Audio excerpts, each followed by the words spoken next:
அவையோர் அனைவருக்கும் எனது முத்தான முத்தமிழ் வணக்கம். நான் கனிஷா தகப்பனார் பெயர் யோகீஸ்வரன். நான் 6ஆம் ஆண்டில் பயிலும் மாணவியாவே. நான் தேசிய வகை வல்லம் ரோசா தோட்ட தமிழ் பள்ளி. எனது தலைப்பு நம் நாடு சுதந்திரம் நாடு.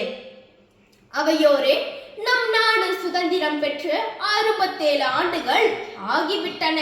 நம் நாடு பல துறைகளில் மிகச் சிறப்பான வளர்ச்சியை பெற்றுள்ளது. தொடர்ந்து வளர்ச்சி பெற்று வருகின்றது. நாட்டின் பால் கொண்ட ஒருவன் சாதி, மதம், மொழி, இன வேற்றுமையின்றி தன் நாட்டை உயிர் போல் நேசிக்கும் தன்மையே நாட்டு பற்றாகும். எடுத்துக்காட்டாக, நம் மலேசிய நாட்டை ஆங்கிலேயர்களின் கோர பிடியிலிருந்து காத்திட போராடி இன்னுயிரை நீத்த யாவருமே சிறந்த நாட்டு பற்றாளர்களாகின்றனர். இவ்வாறு எல்லா நாடுகளிலும் சிறந்த நாட்டு பற்றாளர்கள் இருக்கவே செய்கின்றனர். நமது நாடு என்பது நாம் வாழும் வீடாகும். நாம் வாழும் வீட்டிற்கு எவரேனும் சேதம் விளைவிக்க எண்ணினால் நாம் எப்படி பொறுத்துக் கொள்வோம்?